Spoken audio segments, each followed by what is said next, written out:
friend Carlos and I would always go out shoveling people's sidewalks after big snowstorms to make some quick cash. In like 2013 or 2014, our town was in the midst of a blizzard. It was dark, windy, and snow was building up fast. Our school already announced it would be closed due to snow the next day. So with nothing to do that night, and it being only like 8 p.m., we went out with our shovels and started ringing doorbells offering to shovel sidewalks for cash. We got a lot of no's before we got our first yes. We made around $15 each on our first house. We made our way across the neighborhood. A lot of people weren't interested, and most people just wouldn't open their doors. We got a second house eventually, and made a little more money on that one. Then I remember a long gap between that house and the next house that would say yes. It was a small corner house, but usually corner houses would pay more. We rang the bell, and the door cracked open, but whoever was on the other side didn't show their face. They did, however, speak from the other side. A deep man's voice said, "Who's there?" I pitched our snow shoveling service to the man on the other side, requesting $40 in return since it was a corner house. There was a short silence. Then the voice on the other side said, "Oh yes, please, $40 is fine." There was a hint of nervousness in the voice. I said all right, and then the door shut. I didn't see the man's face at all. I turned to Carlos and said that was weird, but we started the shoveling. I started from the front porch down the walkway to the driveway. Carlos worked on the sidewalks. I couldn't help but stare at the house every once in a while, and at one point when I turned to a window as I was throwing the snow from my shovel onto the ground, I saw who I assumed to be the homeowner. He was standing at one of the windows watching me. Could I see anything of his face? Not really. He was standing in a dark room. A little uncomfortable it made me, but I tried my best to ignore it and continue shoveling. Of course, I'd occasionally glance back and he would still be there. Eventually I finished the driveway, just around the same time Carlos finished the sidewalks. So we started our way back up the walkway to the front stoop. But before getting to the stoop, the door opened and the man inside shouted, "Go around back." Carlos and I froze, looked at each other, then obeyed his command. We stepped through the snow-covered grass to the backyard gate. I opened it and pushed it through the rising snow, which was slightly difficult. Then, there we were, in the man's backyard, which had a small awning that we stayed under to get out from the falling snow. We waited by the back door, expecting him to come outside eventually with our money. We waited for over a minute and started getting antsy. I started pounding on the back door since there didn't seem to be a doorbell. Then there was the sound of a window being rotated open, followed by the man's voice again, saying, "Come inside." Carlos and I looked at each other again, and then I led the way in through the back door. All the lights in this house were turned off. It was actually so hard to see anything, really. "Hello?" I said. I heard a man's voice from another room call, "I'm counting your money on the table."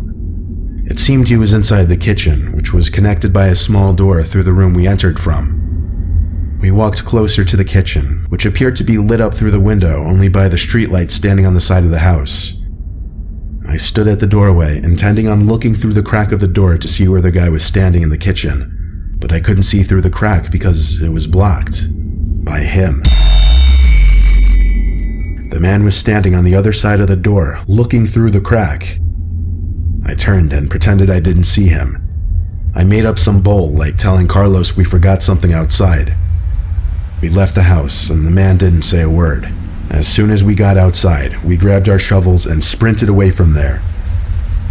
All of our hard work shoveling that house was for nothing. We got back to my backyard, put the shovels away, and went inside to warm up and rest for a little bit. Carlos and I chilled for a little bit, then it was time for him to go. He went out the back to get his shovel, but he came back inside, concerned, telling me to come take a look at something. There was an extra, fresh set of boot marks in the snow. You may ask how we knew. That's because one set trailed from the gate to the back door to the shed in the corner of our backyard. Carlos hurried back inside, and we told my mom. We live in a very poor, relatively unsafe neighborhood, so my mom was quick to believe us and get 911 on the phone. Police showed up relatively quickly considering the horrible driving conditions, and they went to investigate the shed. Carlos, my mom, and I watched through the back window as the police pulled out a man from the shed. He had a matching shirt from what I could see through the window back when we were shoveling that property. It was undoubtedly the house owner. He later admitted to police that he was going to attempt to break into the house when we all went to sleep. Why, however, he never answered. Police also said he was very intoxicated when he admitted this, which made me think, what on earth was he going to do to us in that kitchen if we didn't leave his house?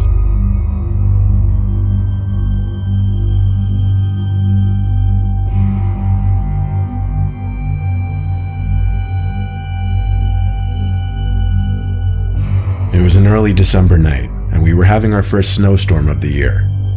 I was in my bed watching some low-budget Christmas film while texting various friends, mostly my friends George and Pat. We used to text in a 3-person group chat. Everything was as it should be when I felt my heart drop to my stomach as a bang came from the window right next to my bed.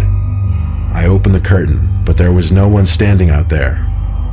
Then, pow, there was another, as I was still looking out the window. It was a snowball. Someone was throwing snowballs at my window.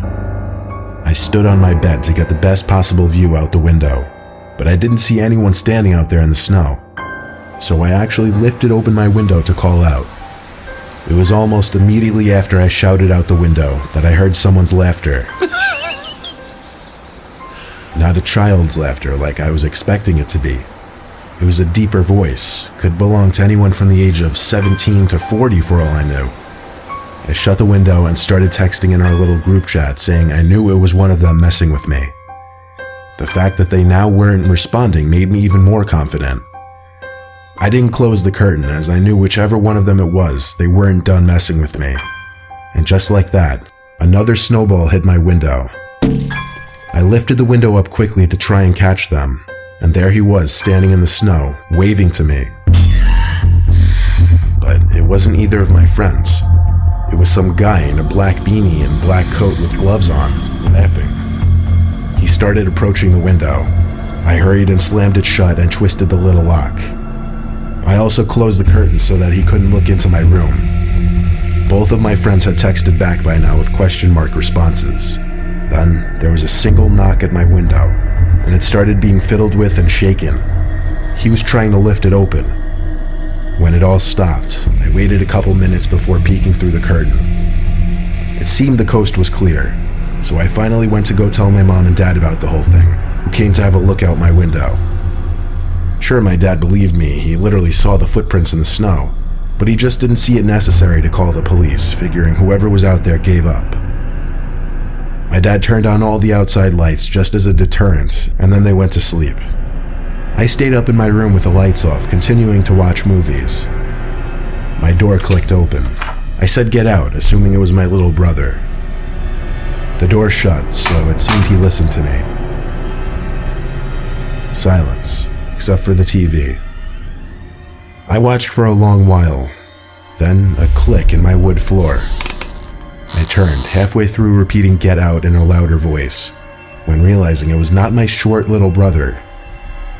It was that tall man in the black beanie and coat from outside. He started waving to me again at the doorway, then put his pointer finger up to his lips. He started walking over to my bed, and that's when I got up, ready to defend myself. He approached faster now, easily grabbed me, and covered my mouth with his leather gloves.